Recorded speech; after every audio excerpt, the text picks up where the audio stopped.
nas mãos de Deus. Vamos abrir a palavra de Deus, queridos. Efésios capítulo 1, versículos de 3 a 14. É o texto que nós estaremos lendo e servirá de ponto de partida para nossa meditação neste dia.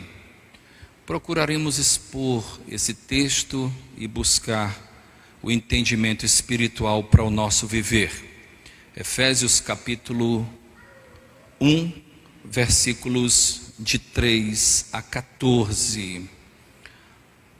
Mesmo assentados como os irmãos estão, estejam atentos à leitura da palavra de Deus, e também peço que os irmãos permaneçam com as suas Bíblias abertas, para que juntos possamos crescer no entendimento, na graça, no conhecimento da palavra de Deus.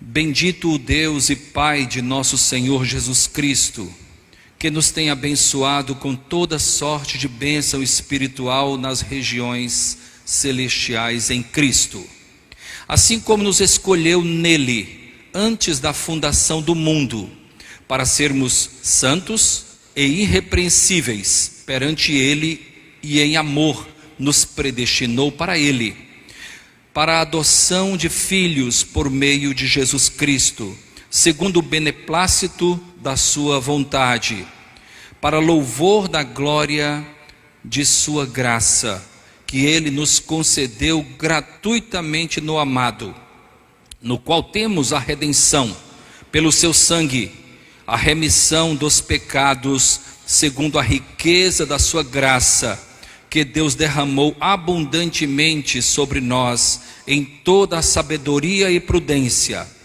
desvendando-nos o mistério da sua vontade, segundo o seu beneplácito, que propusera em Cristo, de fazer convergir nele, na dispensação da plenitude dos tempos, todas as coisas, tanto as do céu como as da terra.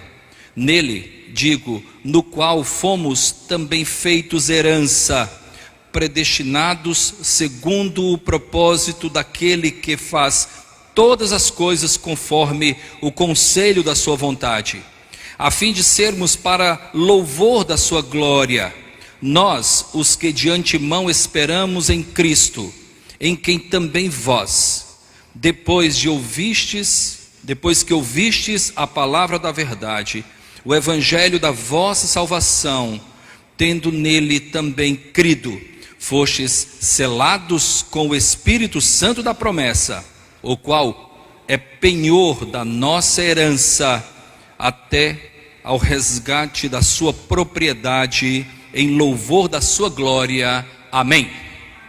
Oremos. Soberano Deus, nosso Pai, honra, glória e louvor sejam dados a Ti. Nesta hora, Senhor, nós apresentamos as nossas vidas diante do Teu altar, Pai, com o desejo de agradar-te, Pai. Nosso Senhor, nós estamos com a Tua palavra aberta e nós Te pedimos, ó Pai, que Tu nos assistas com o Teu Espírito, Pai, para que possamos bem compreendê-la e assim possamos receber de Ti, ó Deus, aquilo que tens para o nosso viver enquanto alimento espiritual. É assim que nós oramos, Pai, no nome do Senhor Jesus. Amém.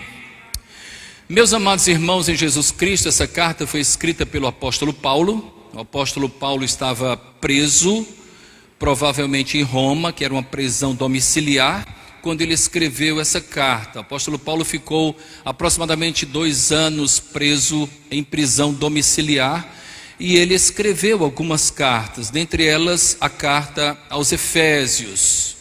Éfeso era uma grande cidade, uma província de Roma, e era um local bem propício para ter um ponto de propagação do Evangelho da Graça. Paulo então escreveu apresentando o Evangelho como ele de fato é. E nós estamos diante de um texto que fala a respeito da soberania de Deus, da grandeza de Deus, Quando Lídia cantou acerca da soberania de Deus, parece até que nós havíamos combinado, não é? De fato, Ele é dono dos nossos dias, Ele é dono de tudo que há, Ele é Senhor do céu, da terra, das nossas vidas, das nossas famílias. Ele é o Deus Todo-Poderoso, a Ele honra, glória e louvor para todos sempre. Eu gostaria de rapidamente expor esse texto, fazendo uma releitura, e depois nós estaremos apresentando algumas aplicações que eu acredito que servirão para o nosso crescimento nesta noite. Já que você está com a Bíblia aberta, vamos dar uma caminhada nesse texto, e assim nós poderemos crescer. O apóstolo Paulo está no início da carta, e logo após a sua saudação, ele passa a expor a respeito da autoria da redenção que nós fomos alvos.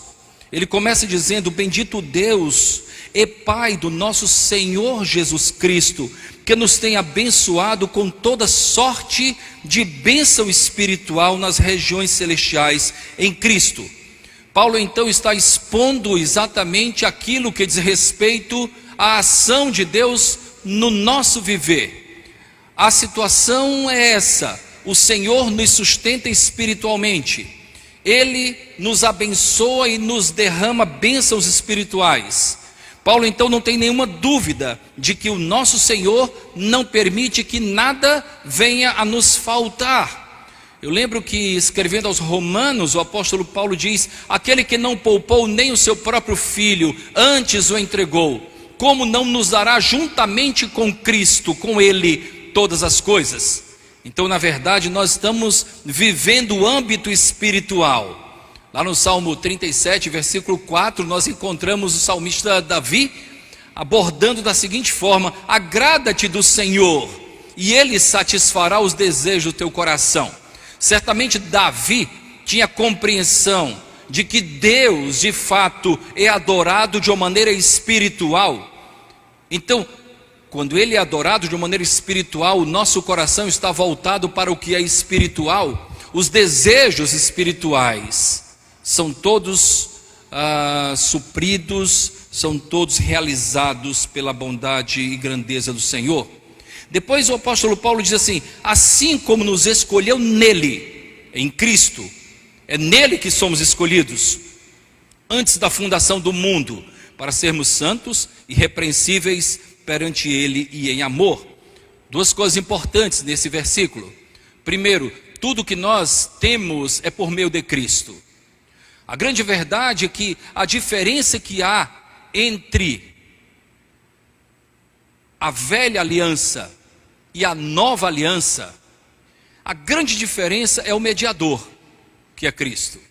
A velha aliança foi quebrada por conta do pecado, foi rompida lá no Éden.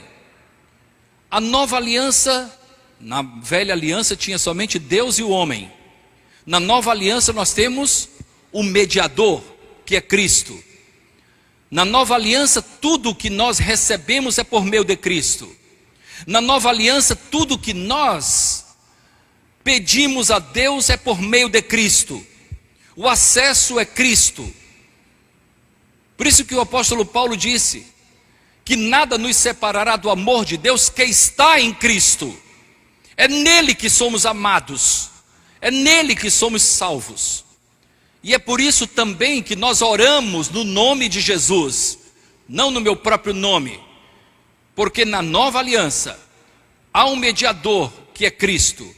Foi nele que nós fomos escolhidos, foi nele que nós fomos salvos, é nele que nós podemos ter acesso ao Pai.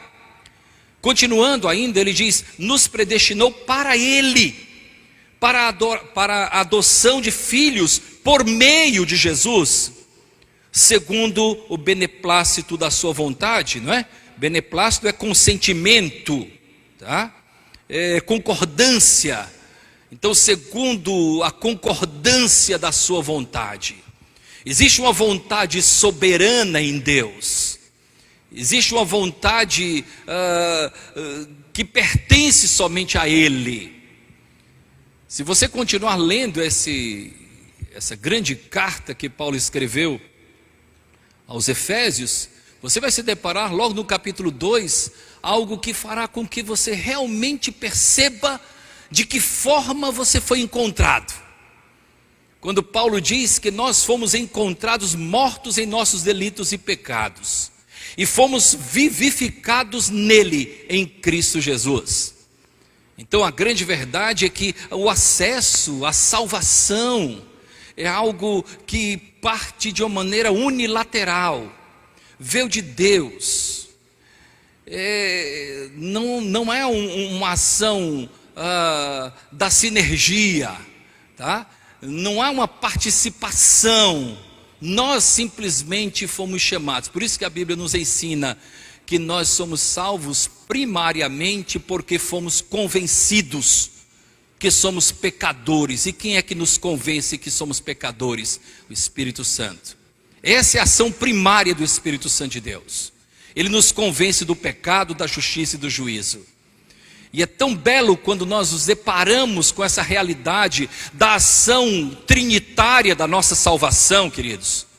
Então há uma ação da Trindade para que sejamos salvos. Deus nos amou o mundo de tal maneira que deu seu Filho. O Filho foi fiel até a morte de cruz. E o Espírito nos convence de que somos pecadores e necessitamos desse sacrifício substitutivo, vicário, que o Senhor Jesus Cristo sofreu.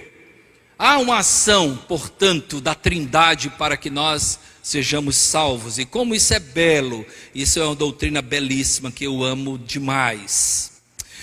Versículo 6 diz assim: para louvor da glória de sua graça, que Ele nos concedeu gratuitamente no amado que é Cristo. Mais uma vez, essa carta enaltece o papel de Cristo para que nós fôssemos reconciliados com Deus.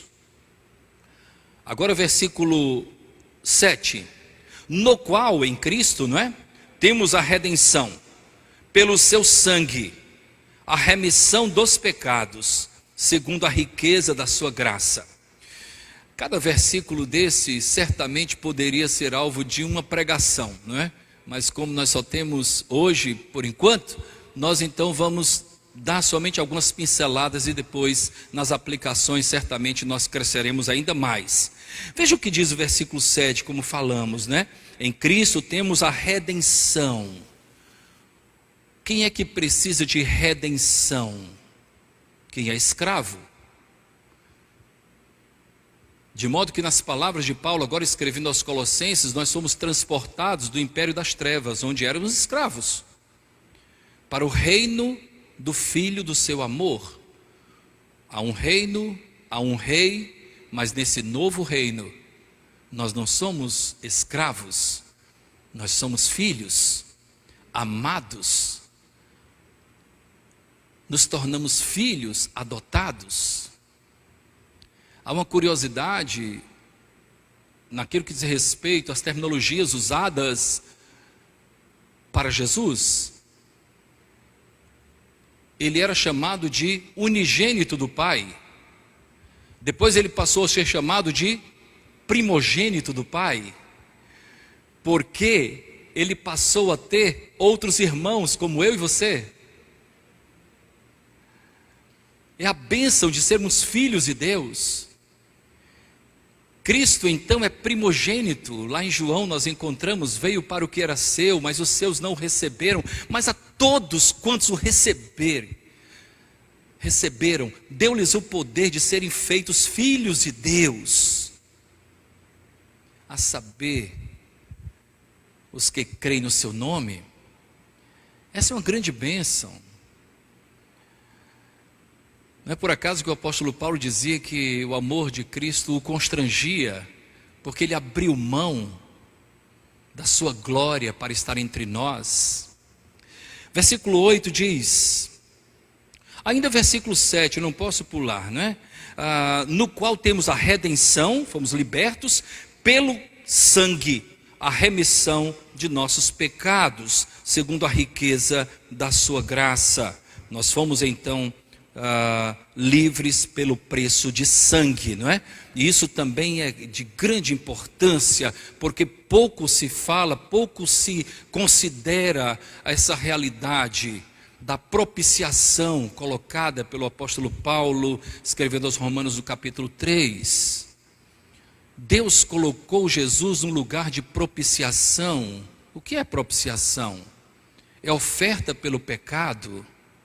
Deus então fez uma oferta por conta do meu pecado, e a oferta foi o Senhor Jesus Cristo, seu Filho, entregou no nosso lugar, Ele ofertou.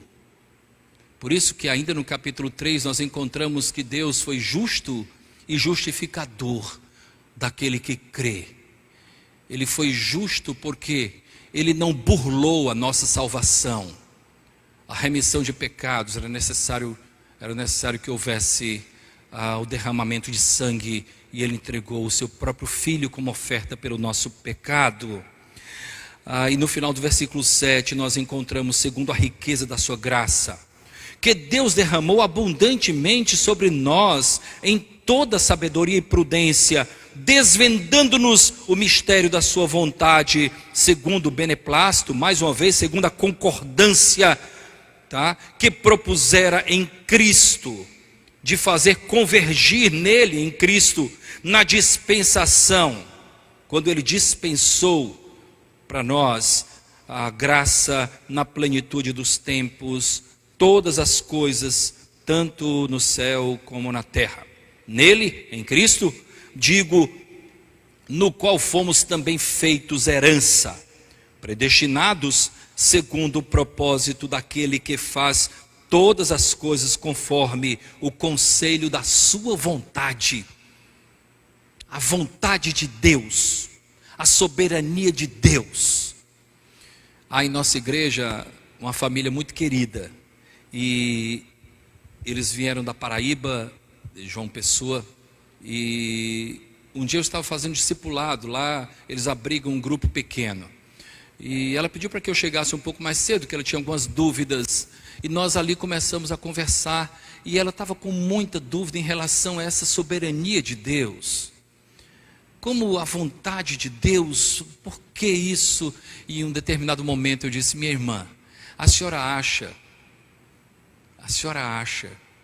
que a senhora escolheria melhor do que Deus? Aí ela disse: eu entendi, pastor. Então Deus, na verdade, em sua soberania, não age com leviandade. Ele age com justiça. Ele age com amor.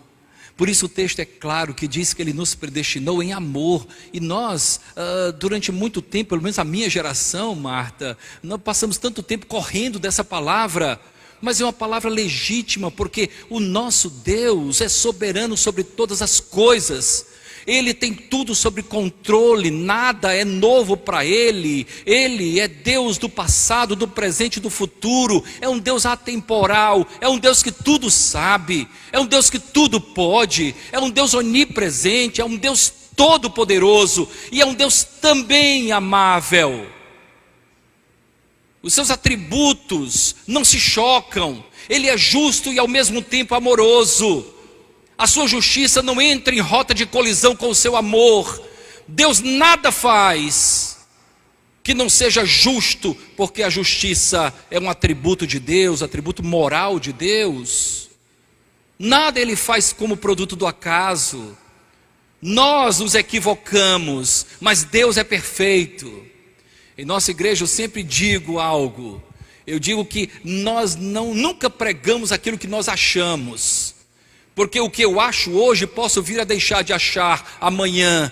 Nós pregamos a palavra de Deus que é eterna. Passaram os céus e a terra, mas as minhas palavras permanecerão para sempre.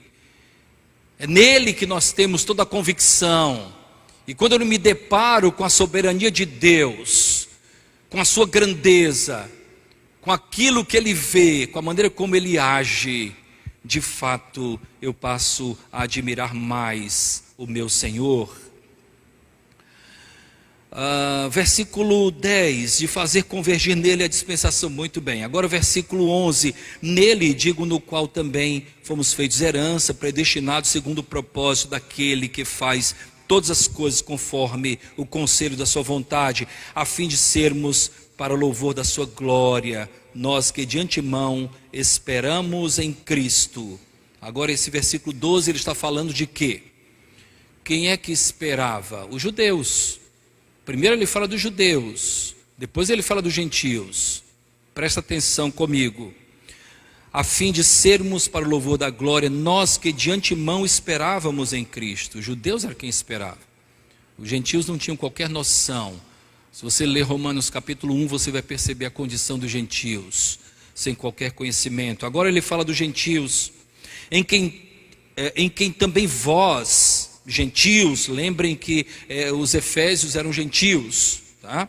Vós, depois que ouvistes a palavra da verdade, o evangelho da vossa salvação, tendo nele também crido, fostes selados com o Espírito Santo da promessa, o qual é o penhor da nossa herança, até o resgate da sua propriedade, em louvor da sua glória. E como isso é precioso, né? Então, o que a gente percebe nesse último versículo? Quando eu fui salvo, eu fui resgatado, mas eu já era propriedade do Senhor. Eu só não tinha sido resgatado ainda. Há um episódio interessante que vocês poderão lembrar claramente. O apóstolo Paulo, quando ele conheceu a cidade de Corinto, ele ficou profundamente decepcionado. Ele não tinha nenhuma vontade de permanecer naquela cidade. E ele então decidiu ir embora. Tal. E quando ele foi dormir, então o Senhor se revelou a ele da seguinte forma: Paulo, você deve ficar aí. Há muitos dos meus que aí estão. Portanto, fala e não te cales. E Paulo ficou 1 ano e meio em Corinto. E lá ele organizou uma igreja. E lá muitos se renderam aos pés do Senhor Jesus. Há muitos os meus que aí estão. E como isso é precioso, porque nós pregamos, porque sabemos que há muitos de Deus que ainda não se renderam aos pés do Senhor Jesus. Nós falamos e anunciamos porque sabemos que há muitos de Deus que ainda não foram convencidos. A Bíblia diz que a fé vem pelo ouvir, e ouvir a palavra de Deus. Portanto, é a palavra de Deus que desperta a fé no coração do homem, e é o nosso papel anunciar o Senhor Jesus Cristo como sendo o caminho, verdade e vida, o nosso Salvador. Porque há muitos de Deus que ainda não ouviram acerca da boa nova. Nós não convertemos, mas nós anunciamos o evangelho, e o nosso Deus toma para si aquilo que lhe pertence. Versículo 14 mostra claramente isso. Qual é o penhor da nossa herança, até o resgate da sua propriedade, em louvor da glória. Muito bem, alguns destaques. Primeiro destaque, irmãos, Deus nos abençoa com toda sorte de bênção espiritual. O versículo 3 fala a respeito dessa abrangência. Eu não preciso ficar de um lado para o outro em busca de bênçãos, em busca de fogo estranho, em busca de coisas desta vida, emoções, de motivações, disso ou daquilo. Não, eu preciso ter em Deus a fonte de toda bênção espiritual. Nós não necessitamos de nada além do que o Senhor tem para nos dar. É Ele quem tem para nos dar todas as coisas. O Evangelho segundo João, que é o último evangelho, ele foi escrito já no final do primeiro século, aproximadamente anos 90. Para aqueles que não sabem, João escreveu Apocalipse primeiro, depois escreveu o Evangelho segundo João. Ele fica distante dos outros, dos sinóticos, né? Mateus, Marcos e Lucas. E no Evangelho segundo João, quando João escreveu, a igreja do Senhor Jesus já estava formada por judeus convertidos, por gentios convertidos, por prosélitos. Prosélitos eram os que eram gentios, se converteram ao judaísmo e depois se converteram ao cristianismo. Então era uma igreja formada por vários tipos de povos, de pessoas. E João escreveu aquele povo que vivia um contexto de tremenda perseguição. Mas ele não escreveu para trazer qualquer alento. Vai dar certo, não se preocupa. Na hora o imperador vai ter pena de você e não vai deixar com que você seja comido pelos leões das arenas. Não. Não. João simplesmente disse, do início ao fim: vocês encontraram o Cristo. Por isso que lá no final do Evangelho ele diz: essas coisas vos escrevi para que vocês creiam que Jesus é o Cristo, e crendo tenham vida no seu nome. E em todo o Evangelho nós encontramos Jesus sendo apresentado, no de João, apresentado de diversas formas, para que nós pudéssemos compreender que Ele supre cada uma das nossas necessidades. Então Jesus é apresentado como verbo, Ele é apresentado como caminho, como verdade, como vida, como água, como porta. É apresentado de tantas formas, como ressurreição, como vida. Ele é apresentado para que nós não tivéssemos dúvidas que de fato em Cristo nós somos abençoados com toda sorte de bênçãos espirituais. Eu não preciso de nada mais que Jesus. Precisamos aprender tanto, por exemplo, como o velho Simeão. Quando Simeão tomou o bebê no braço, ele disse: Senhor, pode despedir o teu servo, porque os meus olhos já viram a salvação. Era tudo o que eu queria, era tudo o que eu esperava. Eu não preciso de nada mais, pode me levar. Quando ele pegou o bebê Jesus no colo: despede o teu servo, porque os meus olhos já viram a salvação. Tantas vezes nós somos tão imaturos e vivemos em busca de novidades, vivemos em busca de eventos, vivemos em busca de coisas, pragmatismos, humanismos, quando nós temos em Deus tudo que supre as nossas necessidades. No sábado da semana passada, eu estava fazendo um casamento, 2 jovens da nossa igreja, e eu dizia para eles da seguinte forma: Jussian, eu espero que você ame mais a Jesus do que a Jaqueline. Jaqueline, eu espero tanto que você ame mais a Jesus do que ao Jussian, porque eu não tenho dúvida que se vocês amarem a Jesus mais que um ao outro, vocês terão um casamento tão feliz, vocês serão tão realizados na vida familiar. O grande segredo é amar a Deus sobre todas as coisas, é ter Deus de fato, porque Ele é a fonte. Não é justo colocar nos ombros do cônjuge a felicidade do outro. O especialista em felicidade é Deus, não é o outro. Lá no Salmo 32 nós encontramos claramente, não é? Bem-aventurado, e bem-aventurado quer dizer como é feliz. Bem-aventurado aquele cujo pecado é perdoado. Nenhum cônjuge perdoa o pecado do outro, querido. Bem-aventurado aquele cuja iniquidade é apagada. Esse é feliz. O nosso Deus é o especialista em felicidade. Não é a condição política do país, não é o salário, não é a conta bancária.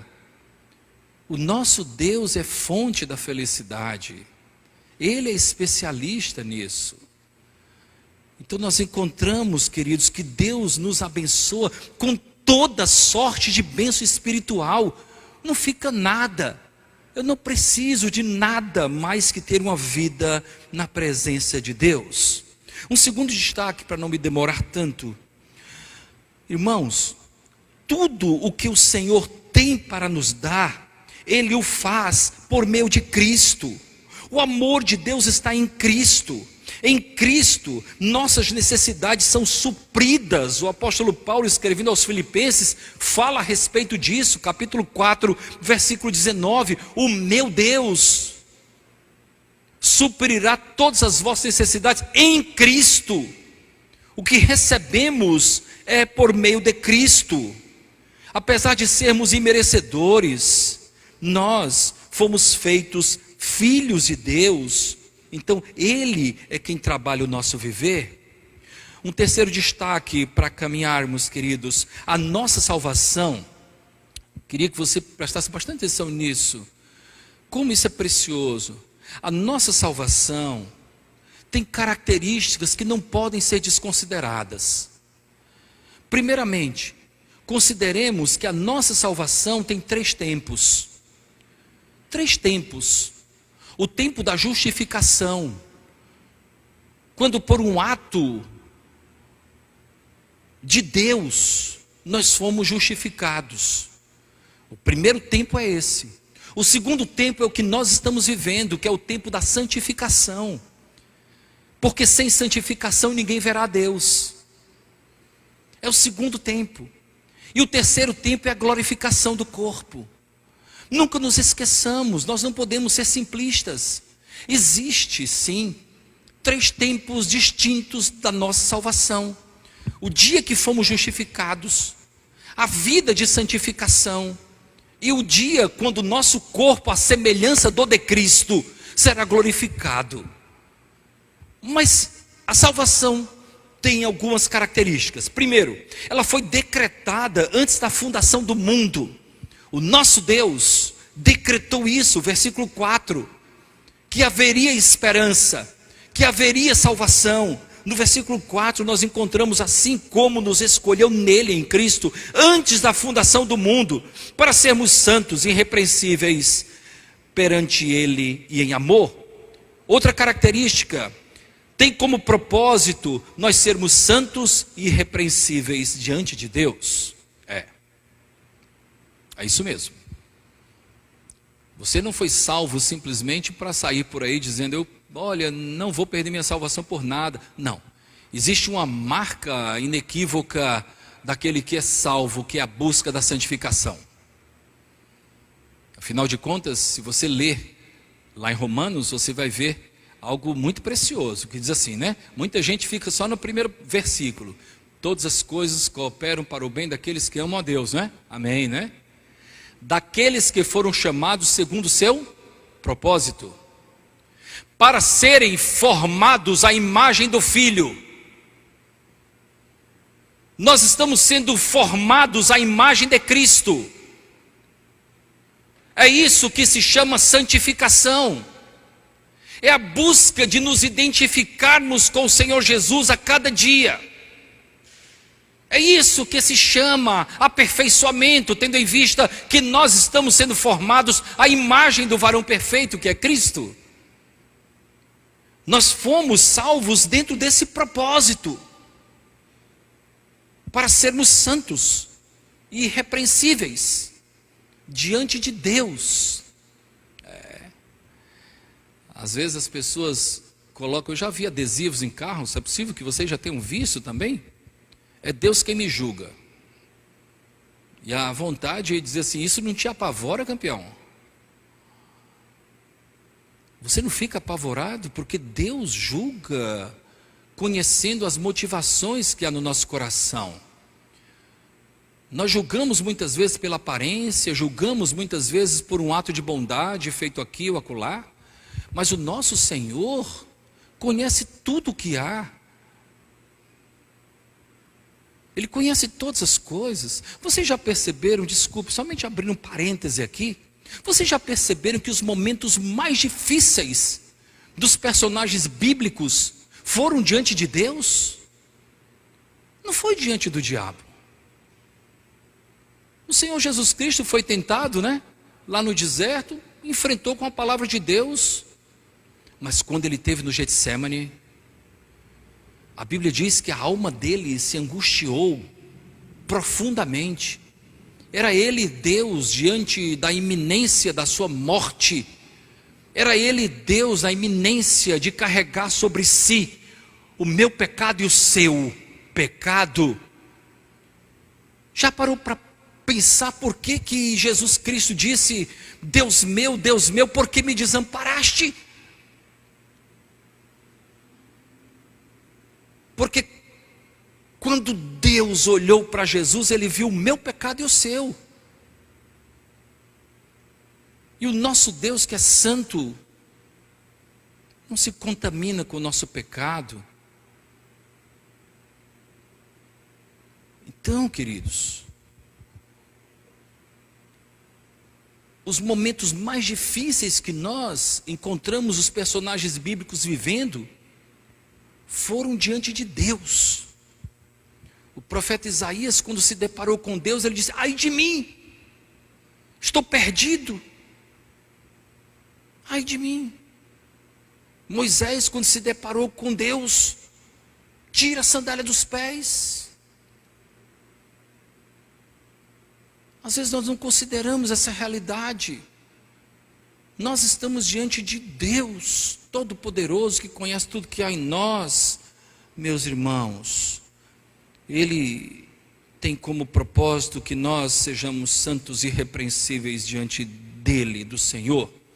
Ainda a nossa salvação, uma outra característica, foi um ato de amor, completamente de amor, versículos 4 e 5. Eu vou dar uma caminhada para não ser cansativo, meus irmãos. Outra característica foi por meio de Cristo, não foi por mérito algum, não há mérito algum em mim ou em você, versículo 5, a parte B. Outra característica foi segundo a autoridade da vontade de Deus, a vontade de Deus que prevaleceu. Ao longo da história da humanidade, os homens tentaram chegar até Deus por méritos pessoais, fizeram uma torre, a Torre de Babel, e nada dava certo. Porque ninguém pode se auto-justificar. Ninguém pode chegar à presença de Deus se não for por meio de Cristo. A salvação, portanto, foi em Cristo e gratuita.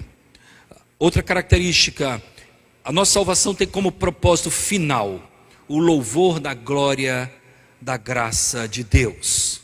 Esse é o propósito final. Eu fico pensando, às vezes nós somos tão soberbos em nossas percepções, sabe? Outro dia eu estava corrigindo em nossa igreja, eu não quero dizer para você corrigir, Marta, fica tranquila aí, mas eu estava observando a música original. Você sabe que aquele hino Tu És Fiel, Senhor, é uma tradução, né?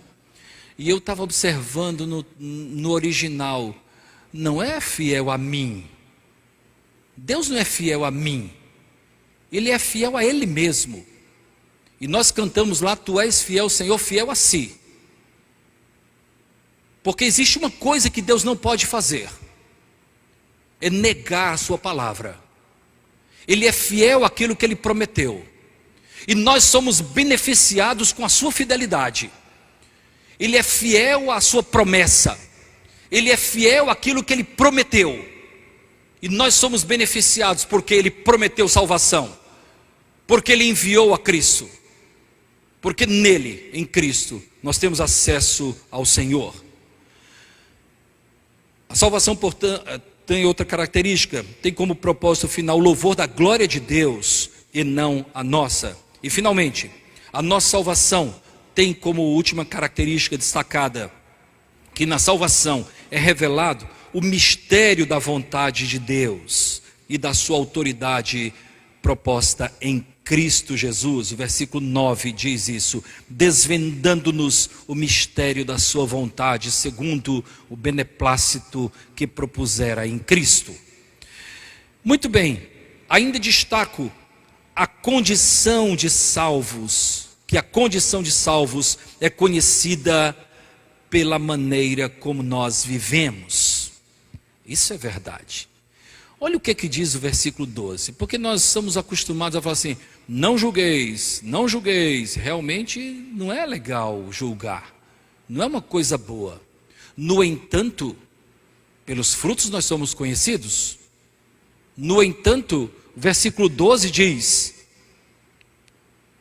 Versículo 12 diz: a fim de sermos para o louvor da sua glória, nós, os que de antemão esperamos em Cristo. É necessário que sejamos, é necessário que vivamos para o louvor da glória de Deus, judeus e gentios. O apóstolo Paulo era especialista em mostrar a condição da humanidade independentemente da nacionalidade. Nós passamos 1 ano e meio em nossa igreja pregando Romanos, do versículo 1 do capítulo 1 ao último versículo do capítulo 16. Domingo à noite. As pessoas já sabiam o que era pregação, E há algo muito curioso na carta que Paulo escreveu aos Romanos, que é uma verdadeira joia que há no Novo Testamento. Paulo não conhecia aqueles irmãos lá em Roma, somente alguns que tinham convivido com ele anteriormente, mas ele nunca tinha ido em Roma. Ele tinha a intenção de fazer de Roma um ponto de apoio para chegar até a Espanha e pregar o evangelho lá.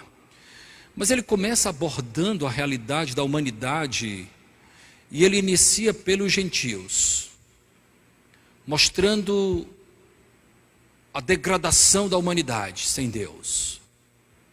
No capítulo 2, ele mostra que os judeus, apesar de terem sido abençoados com a revelação dos átrios de Deus, de terem o conhecimento do Deus dos hebreus, eles igualmente eram tão necessitados quanto os gentios. Todos. E no capítulo 3, ele então mostra o plano de Deus em relação à condição do homem. É quando ele mostra claramente: todos pecaram e foram destituídos, afastados da glória de Deus. Judeus e gentios. E nesse versículo 12, ele deixa claro isso também. 12 e 13, né? No 12 fala dos judeus, no 13 dos gentios. Sermos para o louvor da glória, nós os que de antemão esperamos em Cristo, em quem vocês também vós, depois que ouvistes a palavra da verdade, o evangelho da vossa salvação, tendo nele também crido, fostes selados com o Espírito Santo da promessa. O Espírito Santo nos sela. É uma carta selada. A carta selada é uma carta garantida. Há uns 5 anos, eu estava num encontro de pastores e líderes. Foi o último encontro que eu tive a oportunidade de ouvir o pastor Russell Shedd. E à tarde teve uma mesa redonda e uma senhora fez a seguinte pergunta ao pastor Russell Shedd: pastor, uma pessoa salva pode perder a salvação? E o pastor Russell Shedd respondeu: depende de quem a salvou. Quanta sabedoria! Porque o que um homem faz, outro homem pode desfazer. Mas aquilo que Deus faz é eterno, querido. Aquilo que Deus faz é permanente. Em Cristo nós somos uma carta selada. O selo representa uma garantia da carta chegar ao destino. O Espírito Santo em nós representa o selo que temos de que nós temos garantia de vida eterna. Por isso que Paulo, escrevendo aos Coríntios, capítulo 3, 1 Coríntios, diz que o nosso corpo é templo do Espírito Santo de Deus, moradia do Espírito Santo de Deus. Somos selados com o Espírito Santo. E no último versículo, versículo 14, diz: o qual é o penhor da nossa herança, até o resgate da sua propriedade, em louvor da sua glória. O penhor, a garantia da nossa herança. nós, de fato, temos essa garantia de vida eterna. E precisamos continuar anunciando que o Evangelho não existe para nos trazer uma melhoria de vida no tempo presente. O Evangelho é garantia de vida eterna. O apóstolo Paulo disse claramente: e se a nossa esperança em Cristo se limita aos dias que passamos aqui, nós somos os mais infelizes de todos os homens. Vã é a nossa fé, vã é a nossa pregação. Precisamos continuar anunciando Jesus Cristo como caminho, verdade e vida, como a salvação, como vida eterna.